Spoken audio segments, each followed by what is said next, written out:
Us today for the museum or Trout Club of the Natural History Museum for our virtual time program tonight. We appreciate you just coming in, supporting the club. And for all of you that are members, we appreciate you for, again, supporting everything that the club does. And if you're not a member, give us a look on the museum website, www.cmnh.org/trout club. And you can get a little bit of idea of what we have going on. We do a lot of work in the Northeast Ohio area, particular supporting a variety of fisheries related conservation programs. In tonight's program, I'm very happy to introduce a good friend of mine, David Hartman from Nova Scotia, Canada. I first met David 3 years ago now, Dave? I don't know. I think that's what it was, 3-4 years ago in Labrador on a trip up there. And we kind of hit it off. We have a lot of mutual friends and connections throughout the fly fishing industry. We had a great week and even caught a couple fish. And since then, Dave was down here for one of our Castapalooza events. And I have been up and fished salmon, Atlantic salmon with Dave in Newfoundland. So, and had a great time doing that too. And tonight, Dave is going to tie a classic Atlantic salmon fly called the Bomber. And he's going to talk a little bit about the history of it and how it's constructed and that. And even though it's really mainly an Atlantic salmon fly, I've caught a number of different species on it: smallmouth, largemouth, big brook trout on it, as well as a variety of panfish and stuff. So it's a fun fly to tie. It's a fun fly to fish, and we hope you enjoy the program. If you have questions, please type them into the chat. Unless there's something you need to see immediately, you can ask a quick question, but we want to kind of let Dave go and get the flies done and talk. And we'll do the questions at the end if needed. The other thing, we're recording this too, so if you want to go back and watch this as a later date, it will be up on our YouTube channel, CMNH Trout Club TV. And with that, David, I'll let you get rolling. And I think we're ready to go. Bob, everything good? Good on your end with that? Yep. Awesome. Ready to go. Okay. Yeah, we got Bob Barnes, kind of running the thing out of the Cleveland area, and time to sit back and watch. And David, we'll let you get back to work. Thanks. Hey, Jerry, and thanks for the introduction. Can everybody hear me fine? Yep, we got you. Excellent. All right. Thanks a lot for joining in tonight, folks, and taking the time out of your busy schedules and the beautiful spring weather that we're having and joining in with us. Oh, sorry. I think that was actually just us here in the north that had beautiful spring weather today, because I believe you had 4 inches of snow in the Cleveland area. Anyways, I got a sunburn today up here in the north. So, and anyways, yeah, back to the fly. I'd like to thank everybody for joining in tonight. I'm going to be sitting here tying a bomber. It's one of my favorite salmon flies. Definitely my favorite dry fly for Atlantic salmon. I've caught a lot of fish on these, and I've seen a lot of fish caught on these. I've tied a lot of them, so for me, it's not a complicated fly to tie. Spinning deer hair for a lot of people can be quite complicated, so I'm going to go through some basic steps that may help you, and I'm going to go through them a little slow so you can catch on. So for anybody that knows how to tie and spin deer hair, just be patient there. I'm just trying to help out the folks that might not be so diverse in their deer hair spinning. So with the bomber, there's a few basic sections to it. You basically only have a tail, and then you have a body section, which is generally tied with spun body deer hair, or in a lot of cases, fortunately around here we have caribou. So caribou is quite a bit more hollow than deer hair, and it does float quite a bit better. Tonight I'm actually going to be spinning deer hair, and then you have a calf tail horn coming off the end, and then you just have a saddle feather going through it. I personally like to have quite a bit of turns of hackle. Some people like to do that quite sparse, but I'm just going to go through the way I like to tie them. And actually, I'm going to tie one of my favorite color variations as well. So let's get started here. I'm using 6/0 uni. You could definitely do this with 8/0. I just don't really want to go through breaking thread while I'm doing this video. So I'm just going to get started here. I'll wrap that thread down.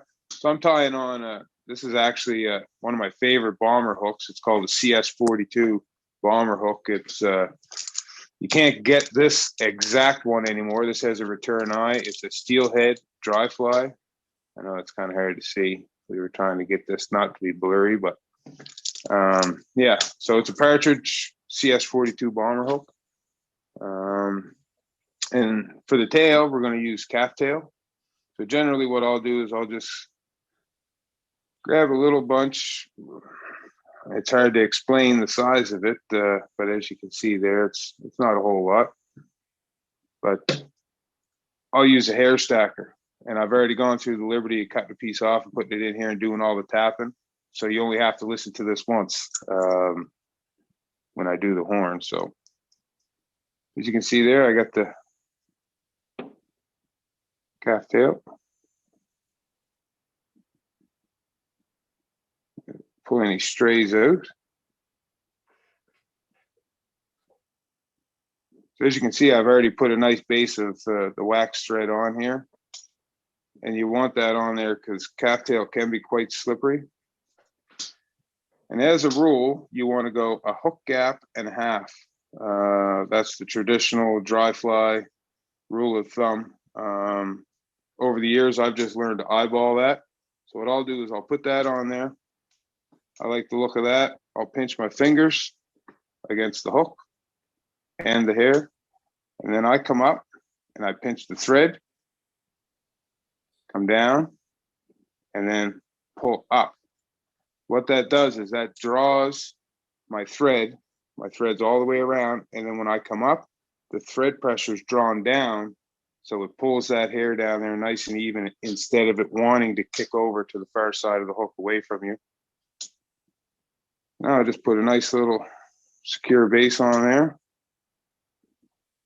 I'll pull my hair up. I like that to be on a 45. So when I cut that off, it'll be on a nice 45-degree angle. So when I taper my thread over it, so I'll just pull it straight up. And when you come in straight on 9 degrees, cut it off and let it go. You got a nice taper, as you can see there, hopefully. Then I'll bring that thread back to where it meets my tail. And now we're going to tie in our first clump of deer hair. This is chartreuse. This is a very nice color to have on any Atlantic salmon fly. Anybody that's fished with me knows that. If it doesn't have chartreuse, it ain't no use. So what I'll do is I'll clip off, especially for this first bunch, you don't want to go too much because you got a lot going on there. You got your tail, you got your hook to hook it as it spins around. You got a base of thread there that's a little bit more difficult to spin on. So I'll go with a little bit smaller clump of hair, roughly about half the size of a pencil. So I sheared it off there, and that's the outer tips. So what I'll do is I'll just square these off almost like you would a hair stacker, and then I'll spin them around and hold it by the tips. And all that under fur, you want that out. I don't know if you can see that all flying out of there or not. It's making a mess. You want that all out of there. That holds moisture. Moisture makes your fly sink. This is a dry fly. And it also makes your fly harder to cast. So now I flip that back around. That's the end that I cut off. Now what I'm going to do is pinch a small bit in there, roughly about 1/2 inch, 3/4 of an inch. And I'm going to cut all them tips off. So now what I've done is I've just shortened all that, as you can see.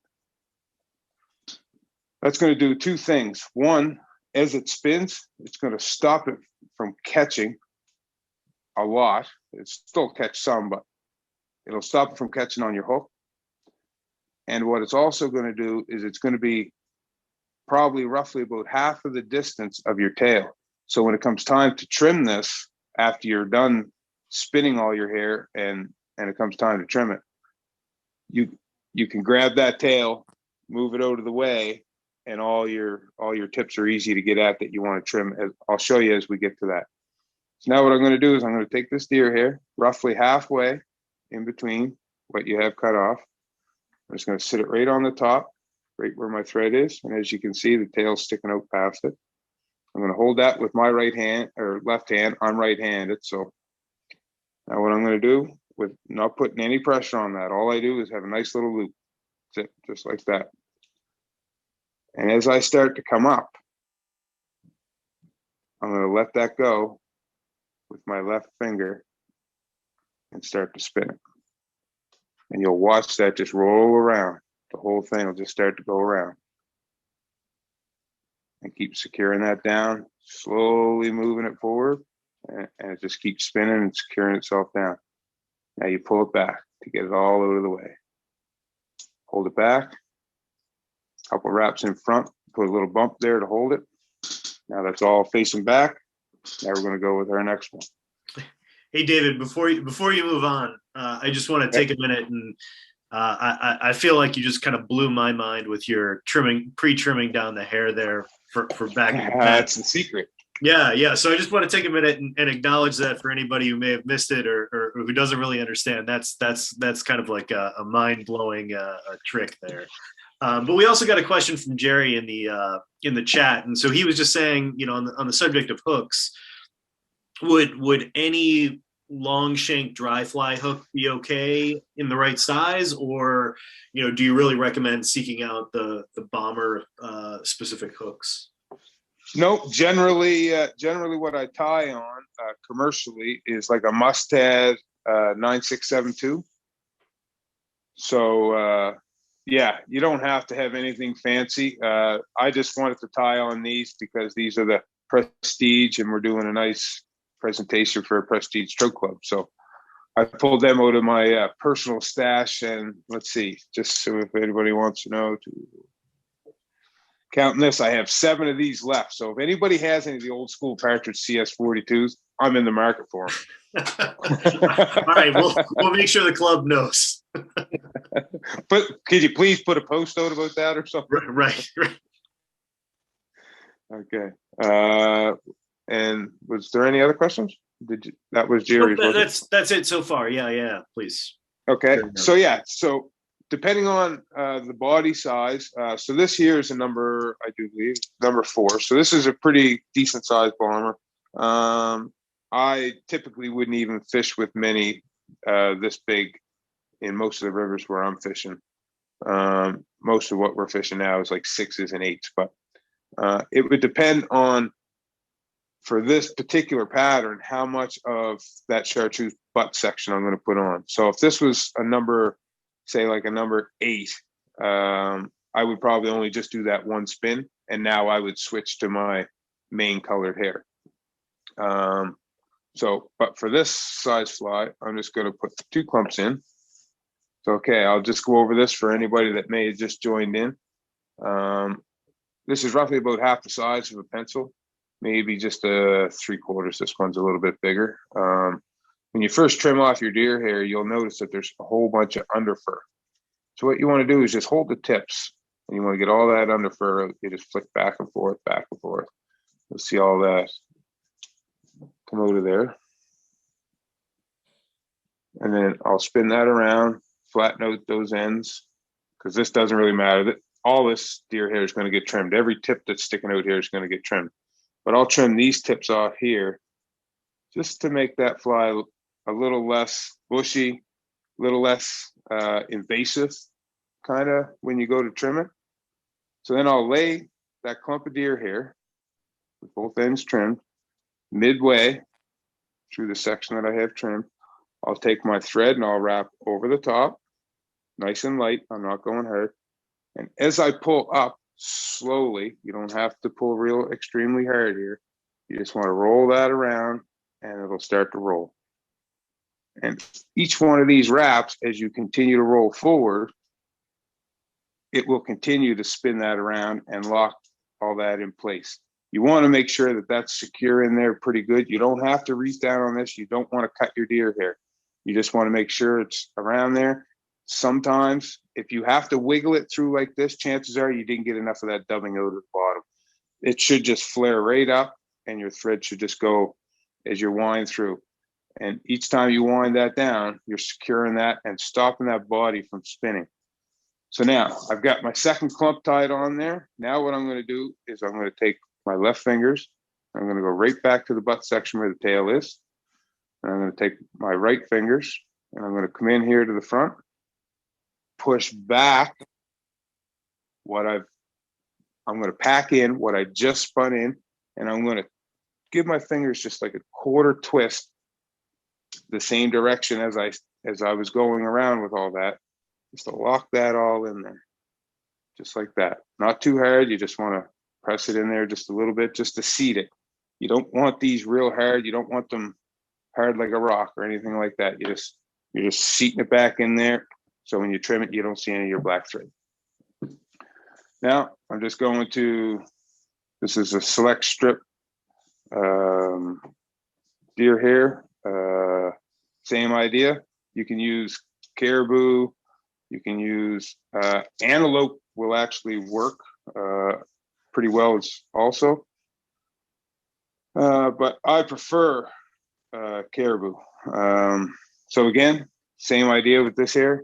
I'll click all that little stuff, pull all them under fur out, square them all off, nice and square.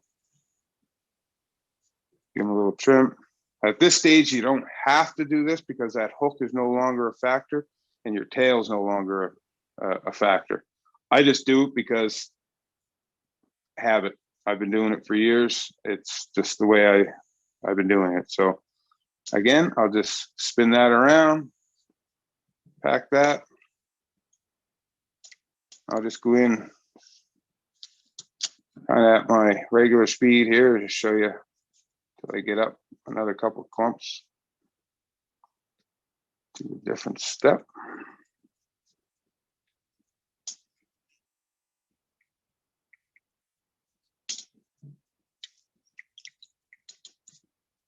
Each time after you pack that back there, you want to make sure that you go ahead and put a couple wraps in front, create that little dam there to hold them fibers back out of the way from the next clump of deer hair that you're going to spin.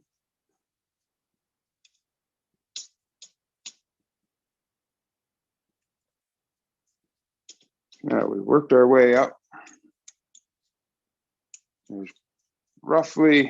There's one turn of deer hair left to go on. But we're going to stop spinning deer hair now. And put a nice little dam there to hold all them fibers back. Now we're going to put a thread base all the way up to the eye.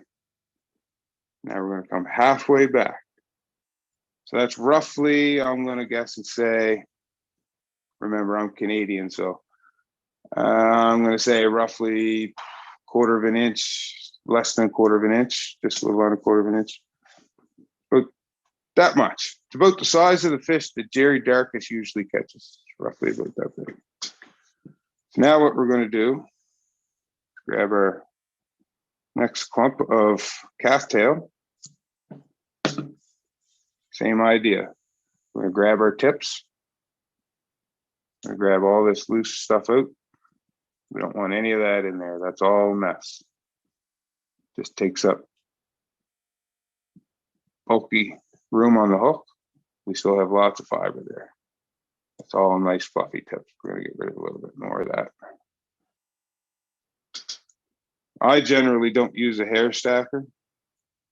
Actually, everybody that knows how to use a hair stacker has used one, so this is usually what I'll do. So I'll just sit here, twist that up, grab all the long tips, throw a couple of the long ones away.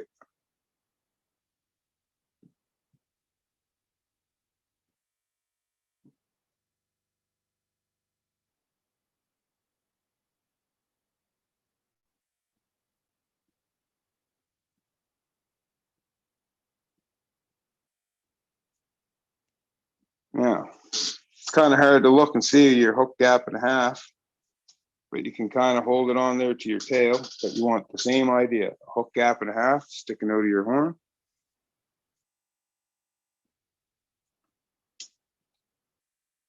Do that loop around, pull up so your hair doesn't roll around. Nice thread base.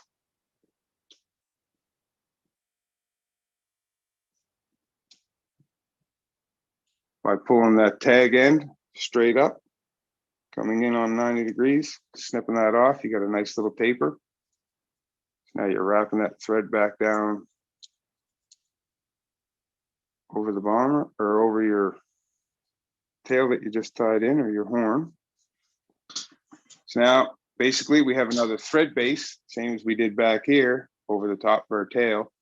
So if you don't want to trim each one of those wraps, trim off your tips like I had been doing going along, you're back to this stage. You want to make sure that you trim those off again, because when it comes time to trim your bomber, you only want the hairs that I'm about to tie on to come halfway out your tail. So it's a little easier to trim. I'm not doing anything secret down here. I just have a trash can down here, so I don't have to make as much of a mess on the table. Again, we're just going to trim these off. Now, these bombers, when they're trimmed to a cigar shape. So both ends are your shortest ends. So it doesn't matter so much how short you go with these, but I'll grab that with my fingers. I'll lay this on so it's only about halfway out over my horn. And I come up, pinch that with my fingers, come down. And as I come up, release it with my fingers and roll around. And that spins around nicely. Grab the horn, all them fibers. You no longer have to ram this one down. Your hackle will take care of any possible imperfections that you have up there at this point. You just grab that all. You put that thread down in front of everything. I don't generally use a whip finisher at this point, but you can. What I'll do is I'll just put a couple half hitches. 3 for good luck.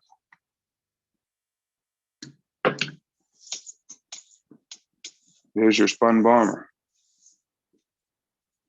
Now what I'll do, generally when it's in the vise, I find it easier to do these 2 points because something's already holding the hook. I'll grab my tail. I'll just give a little twist so all them fibers are all nicely woven in my fingers. I'll pull the tail out of the way towards me. I'll just come in on a 90-degree angle and just trim off some of these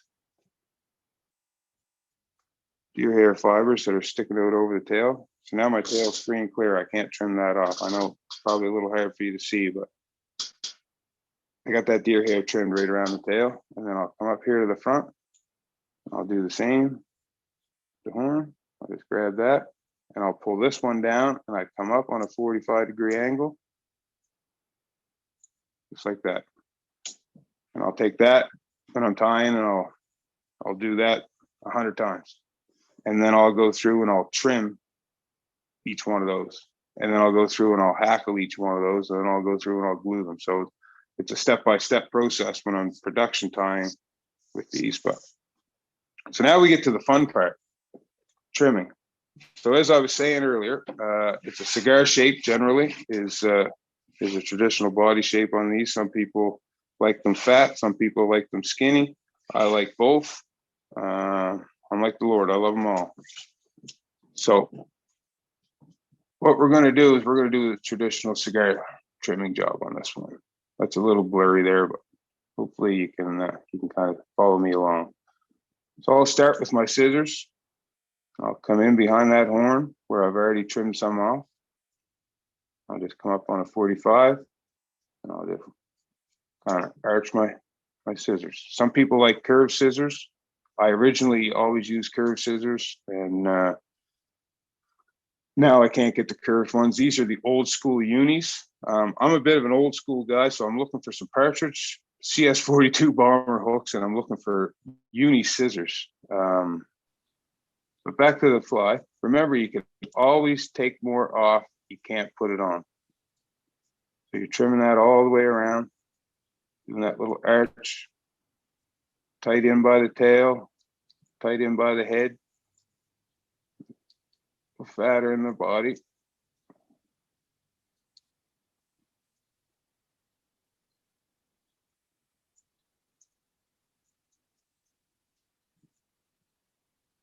And I'll come in on an angle here and just clean up any of these ones here that I missed. As you can see, that's not perfect. Sometimes I can go around and I get it perfect the first time, but for this purpose, I want to show you guys that you always go back over and you can take more off and get the shape that you want. Take off little pieces underneath the eye and taper it the way you want. Over time and over several thousand, it'll come to you second nature.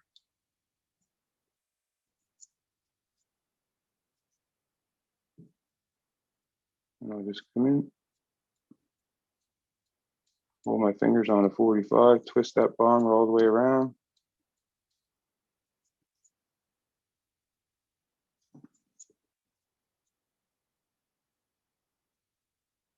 Taking more time than you need to on this one. Just getting fussy.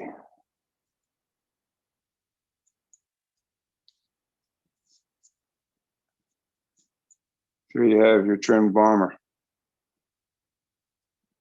So now we'll put that back in the vise.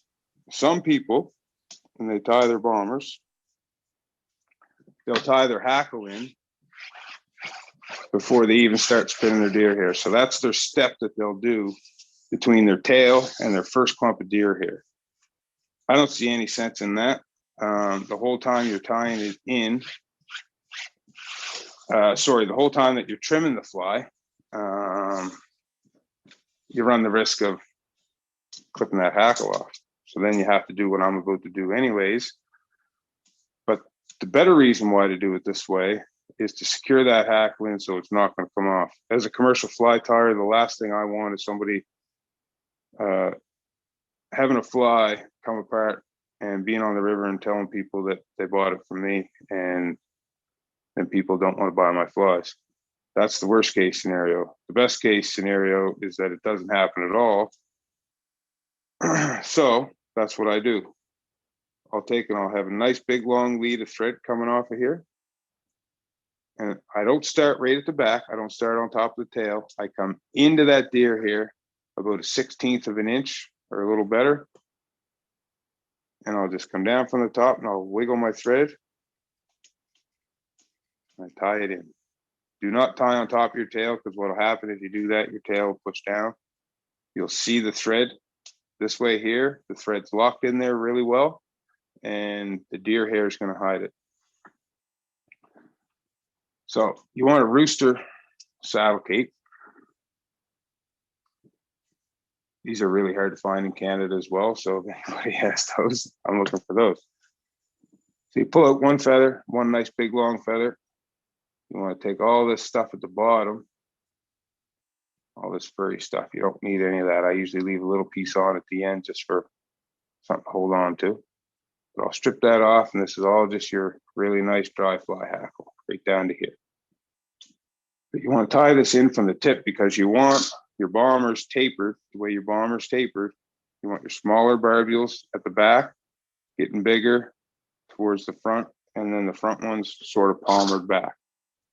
So you want to tie this in by the tip, hold it by the tip, grab your feathers, or your barbules in your feathers, sorry, hold them down so they're all stuck out nice like that. grab the tip of your hackle feather, lay it on the top, come down, wiggle that through there, secure that in there nice. 3 wraps is usually sufficient. You want to just give it just a little tiny tug to make sure you didn't cut that off with the thread. And now what you want to do is you want to start winding that thread up through the body in the same fashion and pattern that you're going to roll that hackle up through there. It's hard for you guys to see at home, but I can almost see very vaguely rib marks going through there from my thread. I'm going to follow those with my hackle now. Remember that tag piece of thread still here, so you want to be careful not to wrap that up. Leave that back out of the way.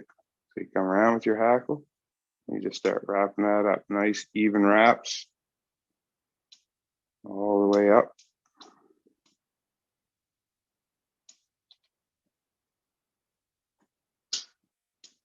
Pull your horn back, one in front.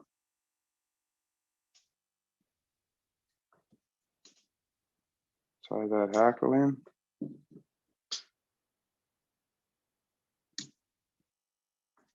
I like to secure it off at this point pretty good. I'll even put a half hitch in there. Most of the time this works. Sometimes it don't. Just grab that little tip, put it. Now this tag piece of thread that we left on there, nice long piece.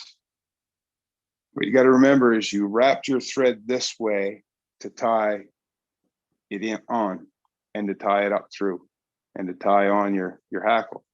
So what you got to remember is I'm going to take this up through the body, winding it all the way down, securing that hackle in place. So it should, if it does break, it'll only come off just a little bit. You can nip it off with your nippers and you still have a dry fly to get through the rest of the day.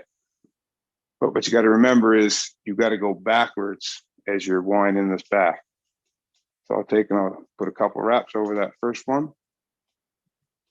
And now I'll start working that all the way back up through, securing that hackle in perfectly. It's a bomb-proof bomber, for lack of a better term. I tie that thread off, cut off that old tag piece that you had there. Create your head, putting a nice dam in there. You want that front horn to kick up on roughly a 44 1/3 degree angle.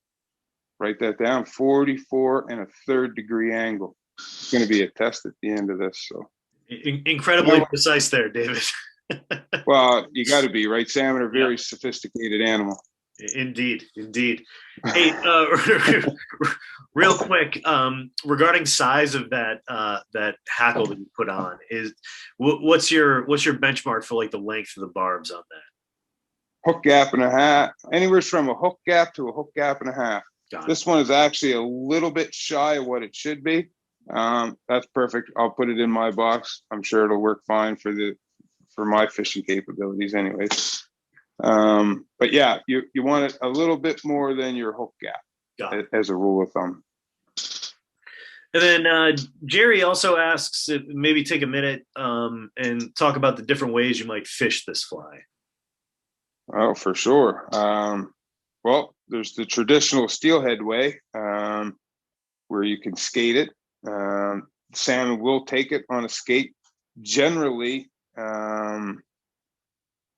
if you are skating it, they'll show for that fly more so than actually take it. Although I have caught them and I've seen plenty caught on the swing. As a rule, the way we normally fish here is a dead drift. So either you locate the fish first, or you have a pretty good idea from reading the water, or maybe you know the lies in that particular pool. And what we'll do, generally we'll have a rotation. So there's somebody coming behind you and you have to step down. So as you're going down through the pool, you might have to change the actual style of giving that presentation.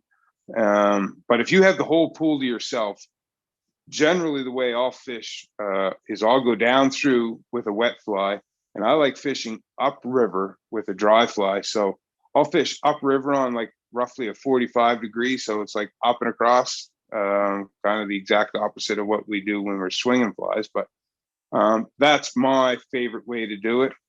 I also really like shadow casting. So, well, what I call shadow casting, or what I was told shadow casting is, but I'll cast that sidearm, and I like that fly to go out right over to the fish and bring it back without that fly ever touching the water. Just show him that fly and then drop that slightly upriver. Nice light presentation, especially if you can get the wind involved. If you can get that so it flutters down in the wind with a nice high release, and then the wind flutters that down and just barely touches the surface of the water, especially after you've shown it them a couple times.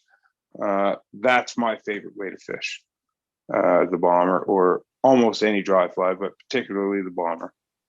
And what weight rod are you fishing and getting that sort of delicate presentation? Are you fishing at 8 weight or 7 weight? Bigger? My go-to rod is actually a 9.5'6" weight. That's my dry fly rod that I really like to fish with. It is a very stiff rod, very fast action rod, but for me, I've fished so many bombers and big bombers over the years.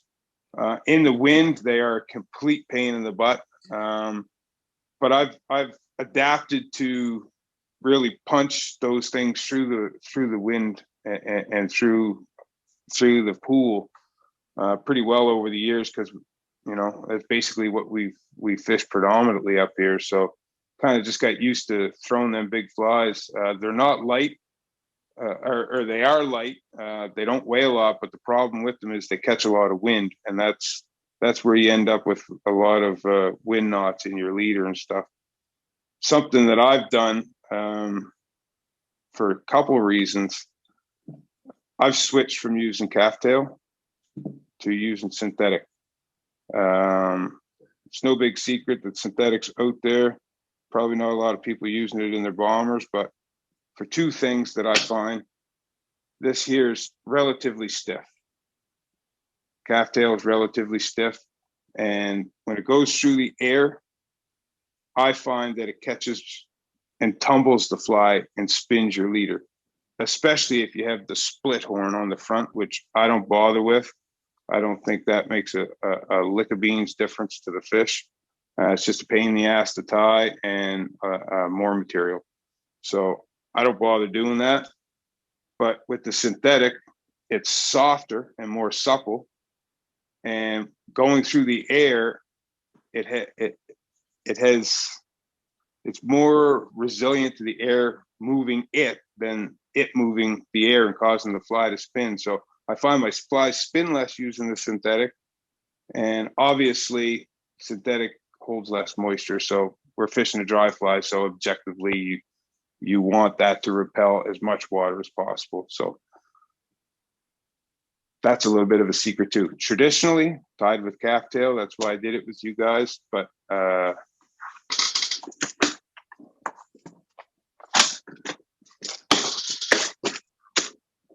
those are all tied with synthetic. All those bombers, all the horns on them are all tied with synthetic. So, and David, while you've got the fly box out, we've got another color, another question about favorite colors for this sort of fly. Favorite colors really depends on where you're fishing, but as a rule, my two favorites. Actually, I'm going to show you my three favorites. One we just tied, chartreuse and green with brown hackle.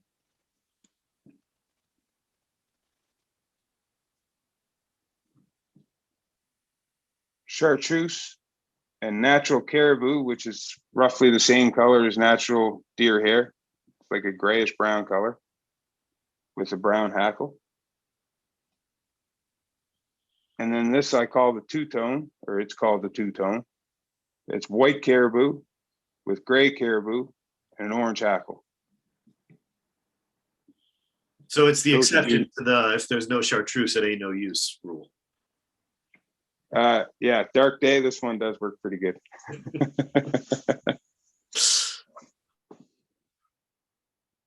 But yeah, but you can tie these in any number of colors. There's ones tied in blue with brown hackle. You can tie them with orange hackle. There's one called the Skittles, which is like every color under the rainbow, and they're tied in a sequence of colors. I don't tie them. I don't fish them. It's not. I'm not gonna go through and buy a bunch of deer hair and sit there and synchronize the colors. The fish don't care.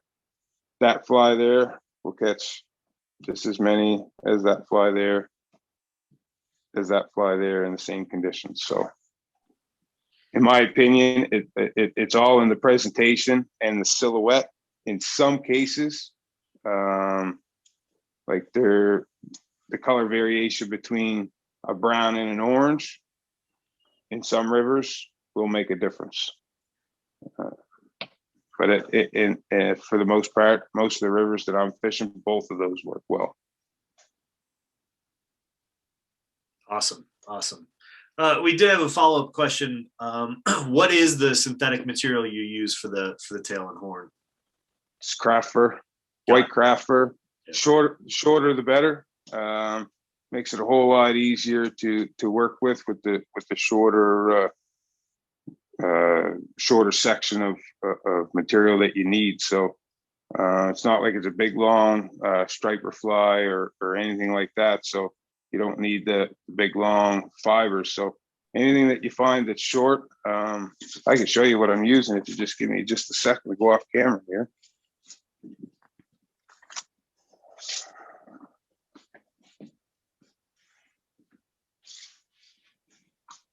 Just a section of white craft fur.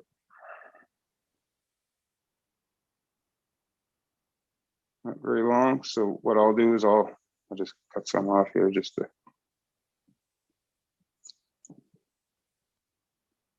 take a clump off, about that size. I'll pull all these long ones out, real long ones. And what I'll do is I'll just start taking them out, stacking them.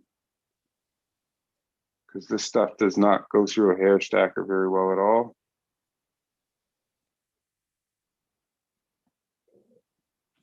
And then I'll just tie that on the same as what I would have with the cattail.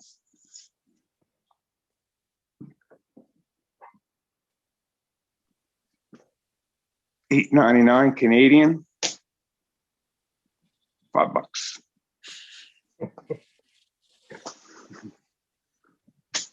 And the $8.99 Canadian, good luck finding one like that. This year's from, I think this one's from, yeah, 1972. Look, that's a really good one. I know guys that would pay me big money for that. Yeah, it's definitely rare you find a calf tail that's that long and bushy. I'd trade it for some CS42 bomber hooks. If I had some, I might take you up on that. And if it's Jerry Darkus or Steve Madewell who's interested in doing that deal, I got to up that a little bit. It would be some CS42 bomber hooks and some burritos from that little Mexican joint that we went to.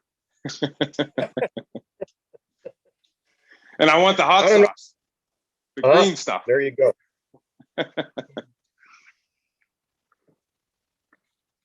Does anybody have any more questions, or does anybody like to see me tie that again, or it's up to you guys? I'm open. So somebody wants to know how much you'd sell that fly for. That particular one? Yeah. Tonight or after it goes live on YouTube? Good question. Good question. Give us a spread. Tell us both. How about I'm going to do this. How about I'm going to do this? I'm going to throw this one in on a CS42 bomber hook. That one particular one. And I'm going to throw another dozen bombers together And the Trout Club's going to figure out how much that's going to go for, or how they're going to raise the money. And the money goes to the club. How's that sound? Sounds incredibly generous of you. Awesome. We'll definitely take you up on that. That's great. But if somebody wants to know how much bombers are worth, as a norm, depending on the size, but like a number 4, 6, or 8, you're looking at $6 to $6.50, depending on how elaborate of a bomber you want. But like the one that I just tied there, you're looking at a $6 bomber. That Canadian? Yeah, that's Canadian, Jerry. So it's like $2.75. So it's like half a burrito. Oh. Is that Canadian? What a guy. So, I had to add that in. You do realize that Jim Oates from Wisconsin used to make fun of our Canadian dollar all the time. You do realize that every time Jim fishes with me now, he gets wet. So keep that in mind, Jerry.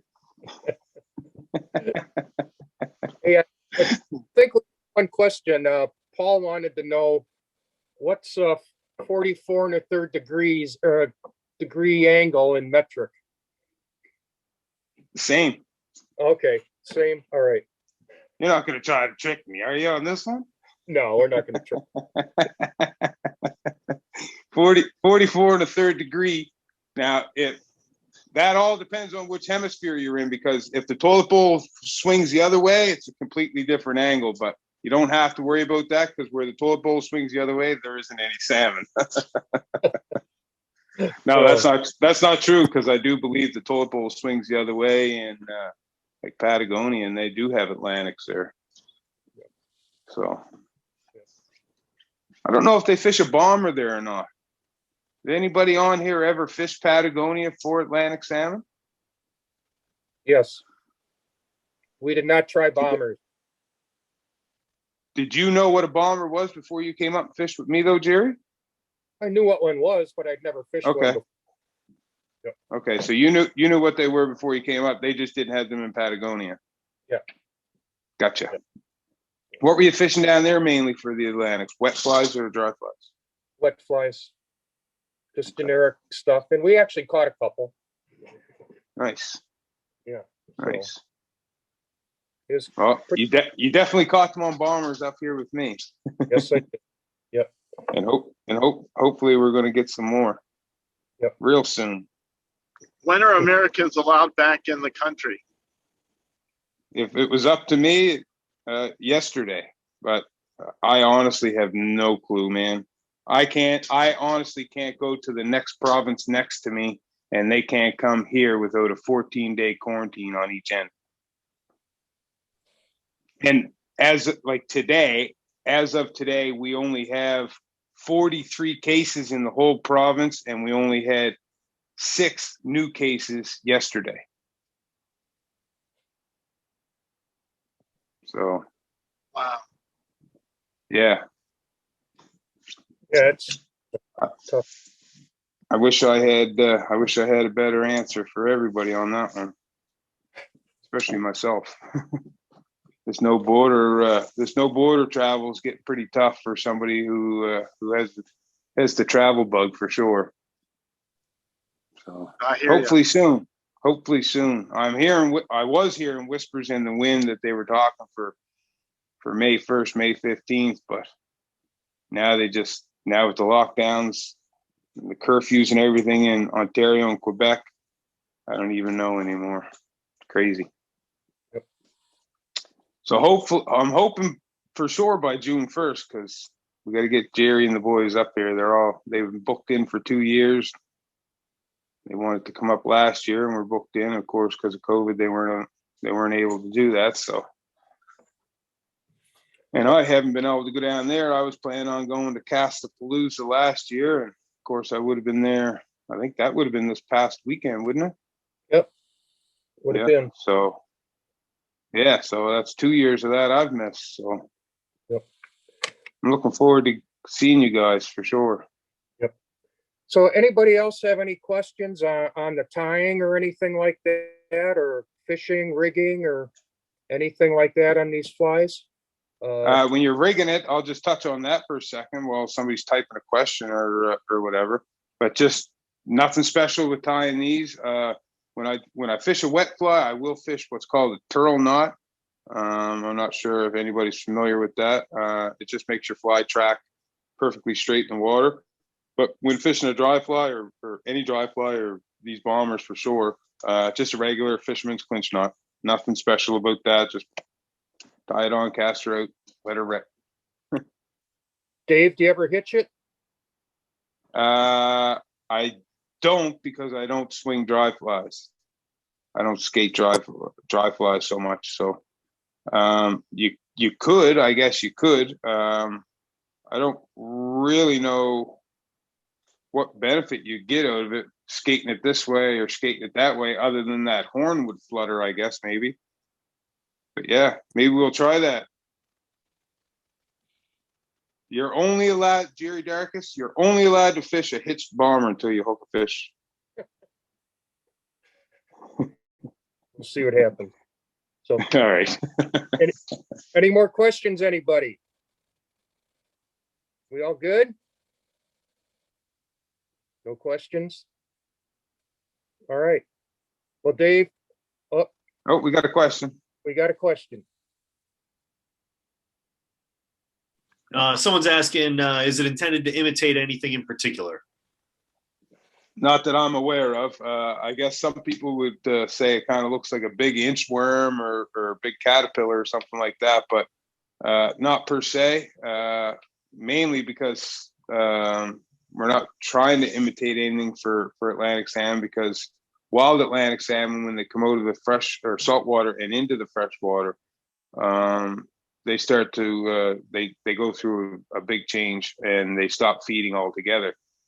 So they're not actually taking the fly for feeding. They're taking it out of, well, nobody really knows why they're taking it. If anybody ever figures that out, I'll trade you the last of my CS-42 bombers. But we generally, most people say it's because of instinct. When they spent the first 3 years of their life in the fresh water, they're a very buggy fish that way. They did all their feeding above them on small insects and whatnot. So instinct brings them to feed or to take a fly. Aggression, certainly in the fall when they're starting to spawn and the males are starting to go through their change and starting to get aggressive and stuff like that. They'll take it out of aggression, but for the most part, it's instinct. From being in the river and not so much, oh, there's a nice big juicy caterpillar floating down the river, I'm going to eat that. They're not taking it for that reason. So I think for the most part of it, you're just really, for lack of a better term, you're pissing them off and aggravating them, or instinct. So that's pretty much why they're taking them in my opinion, and the general consensus of most salmon anglers.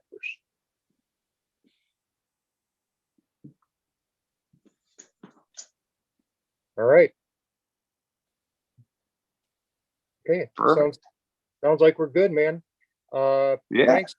Appreciate you taking the time all the way up in Nova Scotia, Canada there. Yeah, it's an hour. It's an hour later here too. Yeah, that's right. I was logged on at 6:30 my time. Okay. So I was a bit early. Yep. And then I figured it out. Yep. So yeah, appreciate you showing us that. That was some great stuff there. Great hints on tying, and just a fun fly to fish and tie both. So it's an excellent fly to tie. I really enjoy tying them. I don't like tying thousands of them by no means, but I don't mind tying several hundred.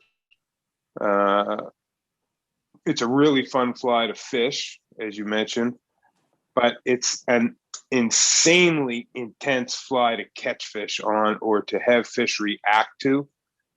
Quite often, when fish get fussy, as the water temperatures start to warm up, they'll stop actually taking these big bombers And what you'll have to do is you can fish these, and they're fish finders is what we'll call them, or locators. So you can put this on and bounce this down through a pool, and all of a sudden you'll get a fish come up and tail at it, or stick his nose up to it or something like that.